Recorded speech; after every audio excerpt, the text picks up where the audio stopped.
నమస్కారం ETV news కు స్వాగతం. ఈనాటి ముఖ్యాంశాలు. భారత 14వ రాష్ట్రపతిగా రామ్నాథ్ కోవింద్ 65% ఓట్లతో జయభేరి. ఈ నెల 25న ప్రమాణ స్వీకారం. కోవింద్కు ప్రధాని ఇతర నేతల అభినందనలు. రాజ్యాంగ విలువల పరిరక్షణకు నిరంతర కృషి చేస్తానన్న రామ్నాథ్.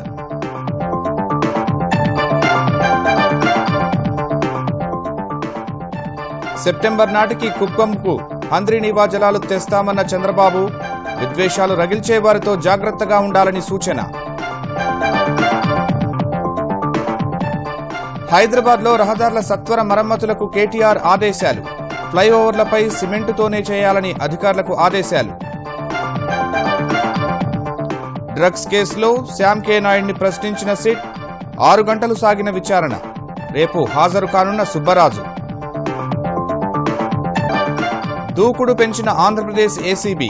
2 అధికారుల ఇళ్లపై సోదాలు. కోట్ల రూపాయల అక్రమాస్తులు గుర్తింపు.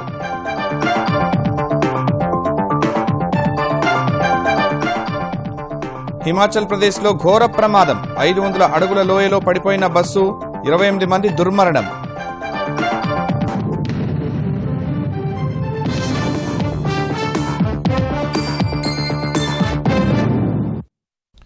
రాష్ట్రపతి పదవికి జరిగిన ఎన్నికల్లో అధికార ఎన్డీఏ అభ్యర్థి రామ్నాథ్ కోవింద్ ఘన విజయం సాధించారు. 65% ఓట్ల విలువతో ప్రతిపక్షాల ఉమ్మడి అభ్యర్థి మీరాకుమార్పై తిరుగులేని విజయం సొంతం చేసుకున్నారు. భారత 14వ రాష్ట్రపతిగా ఆయన ఈ నెల 25న బాధ్యతలు చేపట్టనున్నారు.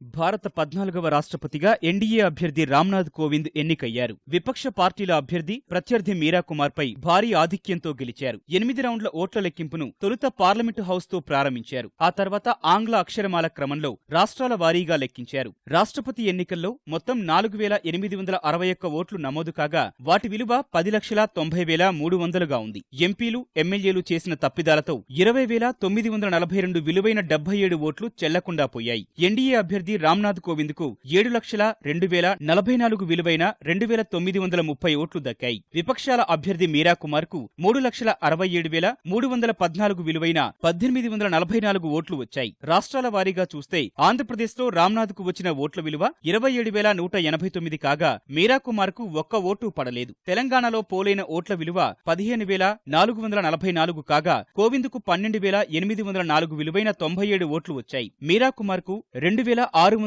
విలువైన 20 ఓట్లు పడ్డాయి. ఉత్తరప్రదేశ్, బీహార్, మహారాష్ట్ర, గుజరాత్, ఒడిషా, అరుణాచల్ ప్రదేశ్, అస్సోం, గోవా, హిమాచల్ ప్రదేశ్, జమ్మూ కశ్మీర్, జార్ఖండ్, హర్యానా, గోవా, ఛత్తీస్గఢ్ తదితర రాష్ట్రాల్లో రామ్నాథ్ కు స్పష్టమైన ఆధిక్యం లభించింది. హిమాచల్ ప్రదేశ్, కర్ణాటక, కేరళ, మేఘాలయ, మిజోరాం, పంజాబ్, త్రిపుర, దిల్లీ, పుదుచ్చేరిలో మీరాకుమార్ ఎక్కువ ఓట్లు సాధించారు. మెజార్టీ కంటే ఎక్కువ విలువైన ఓట్లు సాధించిన రామ్నాథ్ కోవింద్ ను విజేతగా ప్రకటించారు.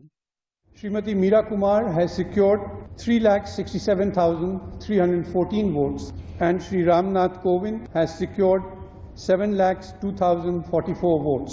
The quota therefore, which is 5,34,680. Since Shri Ramnath Kovind has secured 7,02,044 votes, which is more than this quota, therefore I, Anup Mishra, the returning officer for the presidential election 2017, hereby declare that Shri Ramnath Kovind has been duly elected to the office of the President of India. 71 Ramnath Kovind రాష్ట్రపతిగా ఎన్నికైన మొట్టమొదటి భాజపా సభ్యుడిగా record సృష్టించారు. కోవింద్ విజయంతో దేశవ్యాప్తంగా భాజపా కార్యకర్తలు ఆనందోత్సాహాల్లో మునిగిపోయారు. భారత 14వ రాష్ట్రపతిగా ఎన్నికైన రామ్నాథ్ కోవింద్ కు ప్రధాని నరేంద్ర మోదీ, భారతీయ జనతా పార్టీ అధ్యక్షుడు అమిత్ షా సహా అన్ని రాష్ట్రాల గవర్నర్లు, ముఖ్యమంత్రులు, కేంద్ర మంత్రులు, వేర్వేరు పార్టీలకు చెందిన నాయకులు అభినందనలు తెలిపారు. మద్దతిచ్చిన ప్రతి ఒక్కరికి ధన్యవాదాలు చెప్పిన రామ్నాథ్ కోవింద్ దేశంలోని కోట్లాది మంది సామాన్యుల ప్రతినిధిగా వ్యవహరిస్తూ రాష్ట్రపతి పదవికి వన్నె తెస్తానని ప్రకటించారు. దేశ 14వ రాష్ట్రపతిగా రామ్నాథ్ కోవింద్ విజయంపై దేశవ్యాప్తంగా భారతీయ జనతా పార్టీ శ్రేణులు సంబరాలు చేసుకుంటుండగా ప్రధాని నరేంద్ర మోదీ ఆయనకు అభినందనలు తెలిపారు.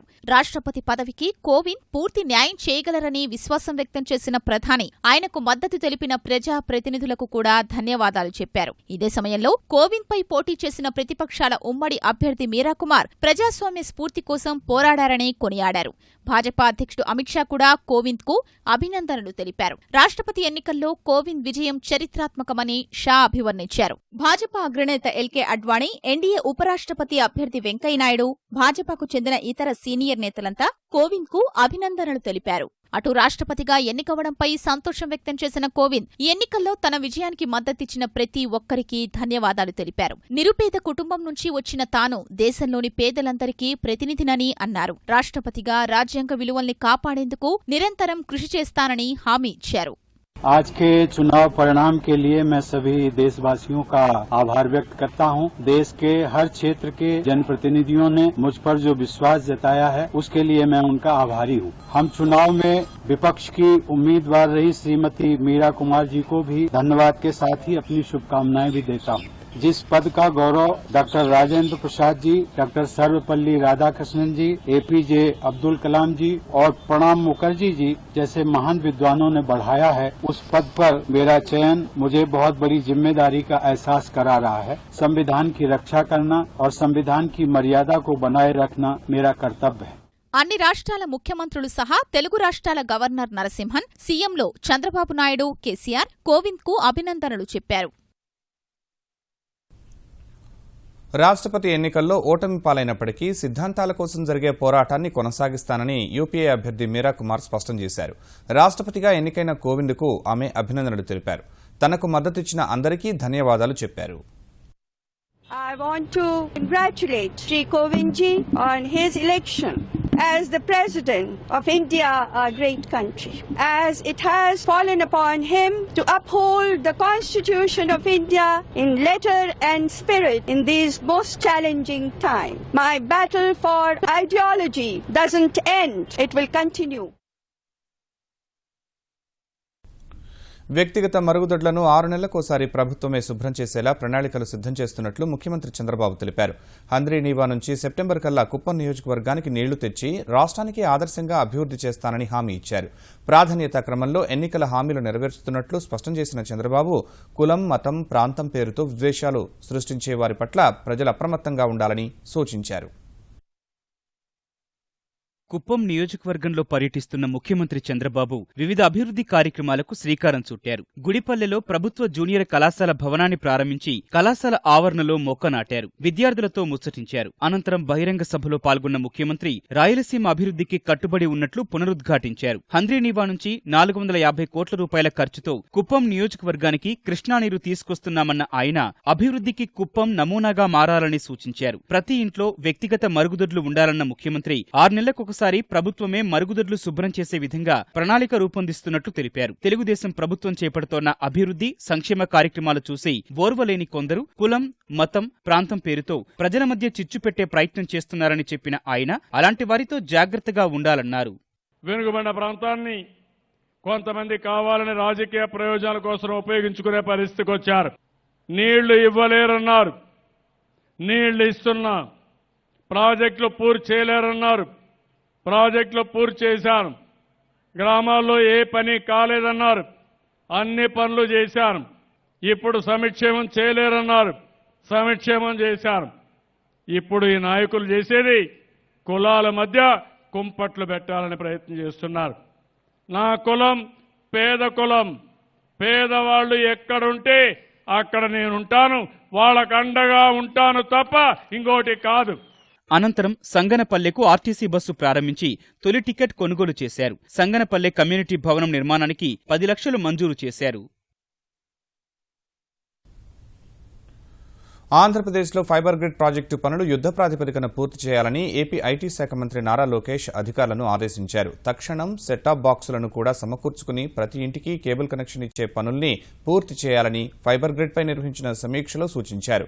ఈ భేటీలో ఇప్పటివరకు 23,800 కిలోమీటర్ల కేబుల్ పనులు పూర్తయినట్టు మంత్రికి వివరించిన అధికారులు 23,304 ఇళ్లకు కేబుల్ కనెక్షన్లు ఇచ్చినట్టు వివరించారు. మరో 38,000 పైచిలకు ఇళ్లకు కనెక్షన్లు ఇచ్చేందుకు ప్రయత్నిస్తున్నామని తెలిపారు. ఇప్పటికే ఫైబర్ గ్రిడ్ వినియోగిస్తున్న వారి నుంచి బిల్లింగ్ కూడా ప్రారంభించామని అధికారులు వెల్లడించగా కొత్త కనెక్షన్లు జారీకి ఏర్పాట్లు వేగవంతం చేయాలని ఆదేశించారు. హైదరాబాద్లో కురుస్తున్న భారీ వర్షాలకు దెబ్బతినే రహదారులకు ఎప్పటికప్పుడు మరమ్మతులు చేపట్టాలని తెలంగాణ పురపాలక శాఖ మంత్రి కేటీఆర్ ఆదేశించారు. ఇందుకు వివిధ విభాగాల్లో పనిచేస్తున్న ఇంజనీరింగ్ అధికారులు కలిసి పనిచేయాలని, జీహెచ్ఎంసీ పరిధిలో రహదారులు, మూసీ తీర ప్రాంత అభివృద్ది, హుస్సేన్ సాగర్ ప్రక్షాళనపై చేపట్టిన సమీక్ష సమావేశంలో సూచించారు. వచ్చే 3 నెలల్లో అధికారులు రహదారుల మరమ్మతులకే ప్రాధాన్యమివ్వాలన్న కేటీఆర్ కొత్తగా నిర్మించే ఫ్లైఓవర్లు, స్కైవేల నిర్మాణంలో బీటీ రహదారులకు బదులు సిమెంటు రహదారులు వేయాలని స్పష్టం చేశారు. ఇందుకు అవసరమైన అదనపు నిధులకు అనుగుణంగా నివేదిక తయారు చేయాలని అధికారులను ఆదేశించారు. తెలంగాణలో గురుకుల నియామక పరీక్షలు వాయిదా పడ్డాయి. రేపు, ఎల్లుండి ఉన్న టీజీటీ ప్రధాన పరీక్షలతో పాటు ఆగస్టు 3 వరకు ఉన్న అన్ని పరీక్షలను టీఎస్పీఎస్సీ నిరవధికంగా వాయిదా వేసింది. బాలికల గురుకులాల్లో ఖాళీలను కేవలం మహిళలకే కేటాయిస్తూ తెలంగాణ ప్రభుత్వం జారీ చేసిన 1274 జీవోను హైకోర్టు నిలిపివేయడంతో పరీక్షలను టీఎస్పీఎస్సీ వాయిదా వేసింది. పరీక్షలు తిరిగి ఎప్పుడు నిర్వహిస్తామో తరువాత ప్రకటిస్తామని కమిషన్ పేర్కొంది. దేశ భద్రతకు సవాల్ విసిరేలా డోక్లాంలోని 3 దేశాల కూడలి వద్ద చైనా సరిహద్దులు మార్చే ప్రయత్నం చేయడం వల్లే జోక్యం చేసుకోవాల్సి వచ్చిందని విదేశాంగ మంత్రి సుష్మా స్వరాజ్ రాజ్యసభకు తెలిపారు. ఈ అంశంపై అడిగిన ప్రశ్నకు సమాధానమిచ్చిన ఆమె భారత్ వైఖరిని ప్రపంచ దేశాలు అర్థం చేసుకున్నట్లు తెలిపారు. ఈ వివాదాన్ని ద్వైపాక్షిక చర్చల ద్వారా పరిష్కరించుకునేందుకు భారత్ ప్రయత్నిస్తున్నట్లు ఆమె సభకు వివరించారు. ट्राई जंक्शन पॉइंट आते ही हमारा हित आ गया। अगर चीन यूनिलेटरली उस ट्राई जंक्शन पॉइंट के स्टेटस को बदल देता है तो सीधे सीधे फिर हमारी सुरक्षा को चुनौती होती है कि भाई अगर कोई बातचीत बैठकर करनी है तो दोनों अपनी अपनी सेनाएं हटाएं। तो कोई भी अनरीजनेबल बात भारत की तरफ से नहीं हो रही है। सारे देश हमारे साथ हैं क्योंकि सब देशों को ये लगता है भूटान जैसे छोटे देश में वो आक्रामक हो रहा है क्योंकि भूटान ने प्रोटेस्ट किया, उनसे 4 दिन बाद ही प्रोटेस्ट किया। तो इसीलिए सारे के सारे देश ये समझ रहे हैं कि भारत ने जो अपना मत रखा है और जो पक्ष रखा है वो गलत नहीं है, न्याय हमारे पक्ष के साथ है, इसको सारे देश मान रहे हैं. భారతీయ ఐటీ నిపుణుల ప్రయోజనాలకు విరుద్ధంగా ఉన్న H1B వీసాల జారీపై ఆంక్షల అంశాన్ని అమెరికా పర్యటనకు వెళ్లిన ప్రధాని మోదీ ప్రస్తావించలేదన్న విపక్షాల ఆరోపణలను కేంద్రం తోసిపుచ్చింది. ఈ అంశాన్ని రాజ్యసభలో ప్రస్తావించిన కాంగ్రెస్ సభ్యుడు ఆనంద్ శర్మ ప్రభుత్వ తీరుపై విమర్శలు గుప్పించగా విదేశాంగ మంత్రి సుష్మా స్వరాజ్ తిప్పికొట్టారు.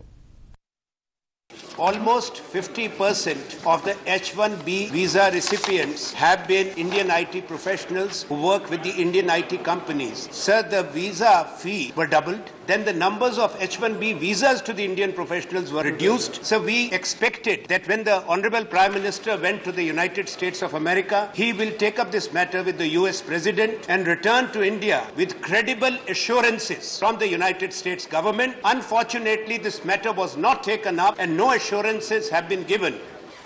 H1B वीजा का शब्द प्रयोग किए बिना H1B वीजा पर बहुत ही विस्तृत चर्चा प्रधानमंत्री मोदी और प्रेसिडेंट ट्रंप के बीच में हुई और मुझे गर्व है ये कहते हुए कि प्रधानमंत्री मोदी राष्ट्रपति ट्रंप को ये स्वीकार करने में कामयाब हुए कि भारतीय स्किल्ड प्रोफेशनल्स अमेरिकी अर्थव्यवस्था की मजबूती में बहुत योगदान दे रहे हैं. उन्होंने उस योगदान को स्वीकारा तो उन्होंने सराहना और स्वागत किया. तो जिन स्किल्ड प्रोफेशनल्स का, जिन IT प्रोफेशनल्स का आप जिक्र कर रहे हैं, अगर उनकी सराहना राष्ट्रपति ट्रंप करते हैं, अगर उनका स्वागत राष्ट्रपति ट्रंप करते हैं तो उनके हितों को प्रभावित करने का काम कैसे कर सकते हैं? क्योंकि उन्होंने कहा it is benefiting both the Nations. अगर वो उनका अहित करेंगे तो अंत में अहित अमेरिका का होगा.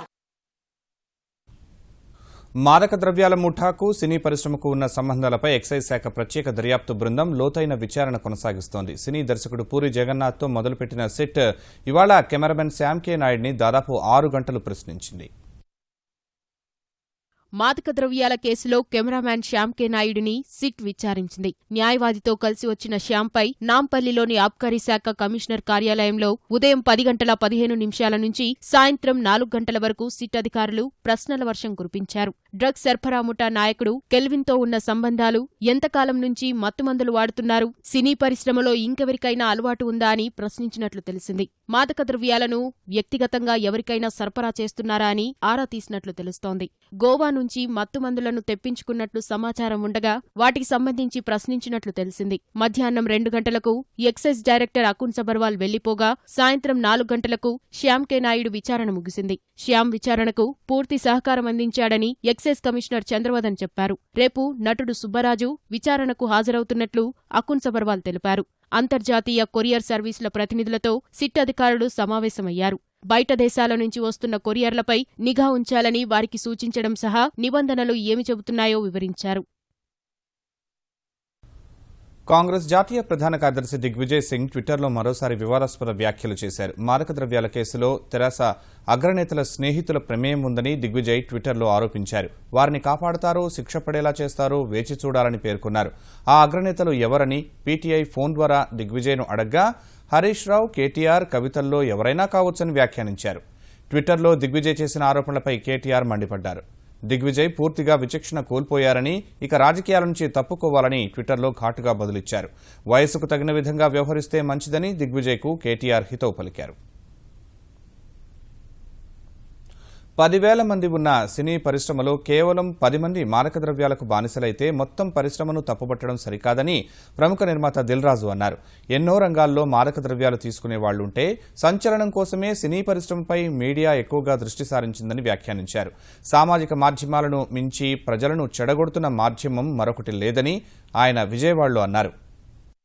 సినిమా ఒక్కటి కాదు, సినిమా కంటే ఎక్కువ ఇంపార్టెంట్ ఇవాళ సోషల్ మీడియా. ప్రతి ఒక్కరి చేతిలో సెల్ ఫోన్ ఉంది. సెల్ ఫోన్లో మీరు ఏమైనా చేయగలుగుతున్నారు. సో ఒక మనిషి చెడిపోవాలనో బాగుపడాలంటే ఒక సినిమా ద్వారా జరగదండి, అది అర్థం చేసుకోండి. మరి ఇన్ని మంచి సినిమాలు వచ్చినప్పుడు కుటుంబాలు ఎందుకు బాగుపడట్లేదు? సినిమా అనేది మీకు ఓన్లీ ఎంటర్టైన్మెంట్, ఎమోషన్ అంతే సినిమా. దాన్ని దయచేసి సినిమా వల్ల పాడవుతారని మట్టుకు ఎప్పుడు చెప్పకండి. సోషల్ మీడియాను మీరు అబ్జర్వ్ చేయండి. నేను అప్పుడప్పుడు చూస్తుంటే ఏడుపు వస్తుంది.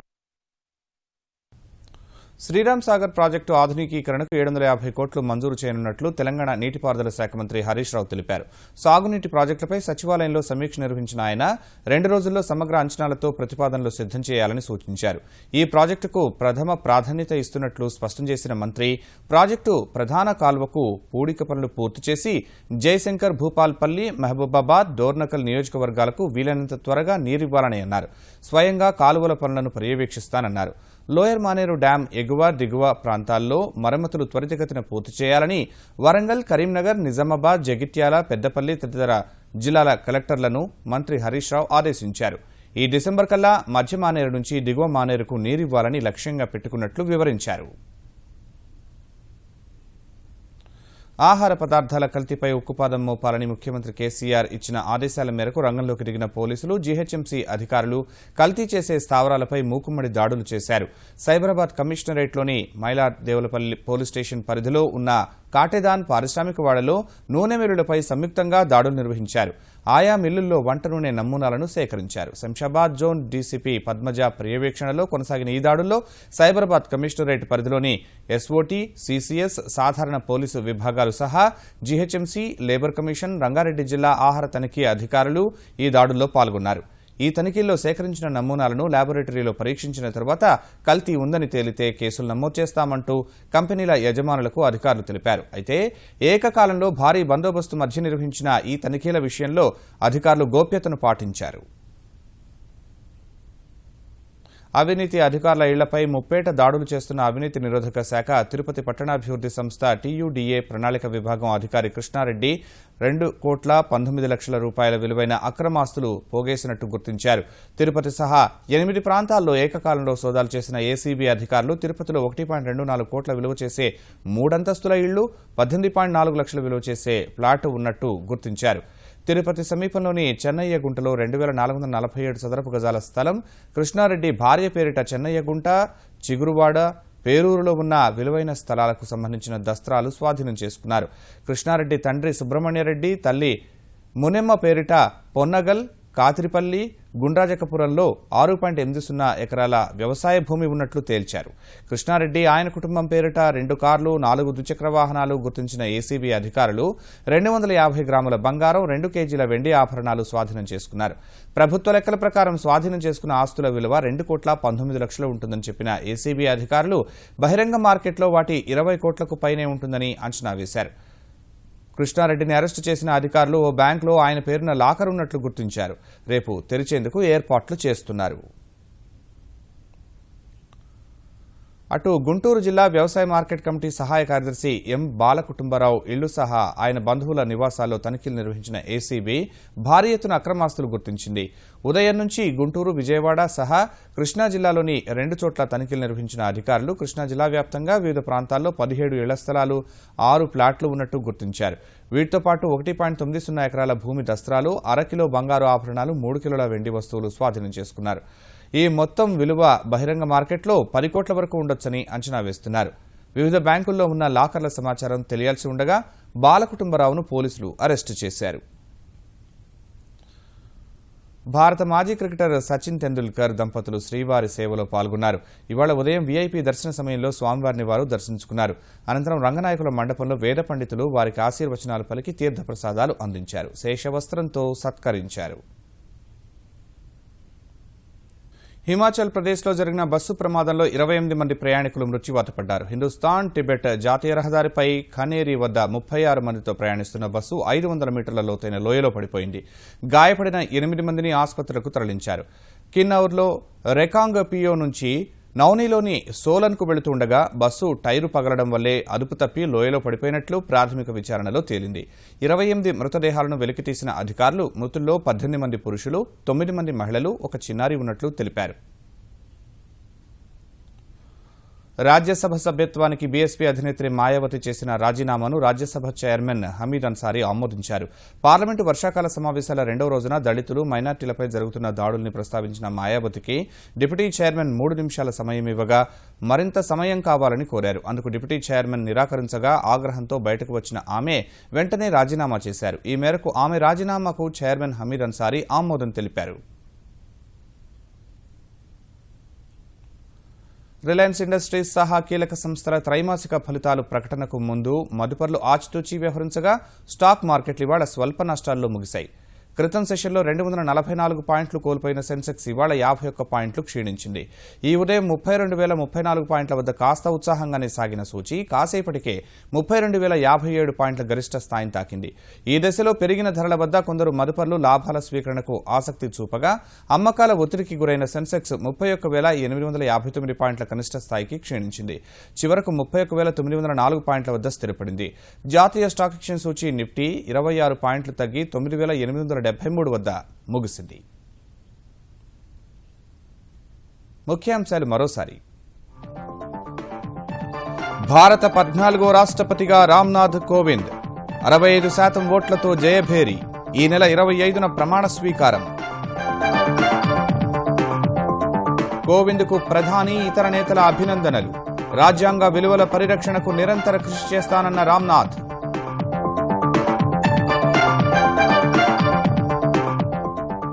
సెప్టెంబర్ నాటికి కుప్పంకు హంద్రీనీవా జలాలు తెస్తామన్న చంద్రబాబు. విద్వేషాలు రగిల్చే వారితో జాగ్రత్తగా ఉండాలని సూచన.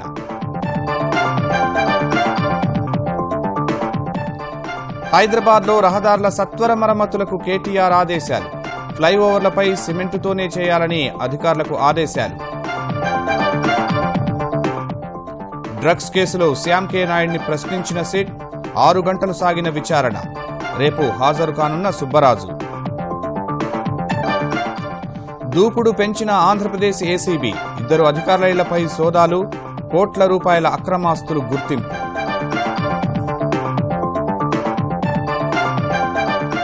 హిమాచల్ ప్రదేశ్లో ఘోర ప్రమాదం. 500 అడుగుల లోయలో పడిపోయిన బస్సు. 28 మంది దుర్మరణం.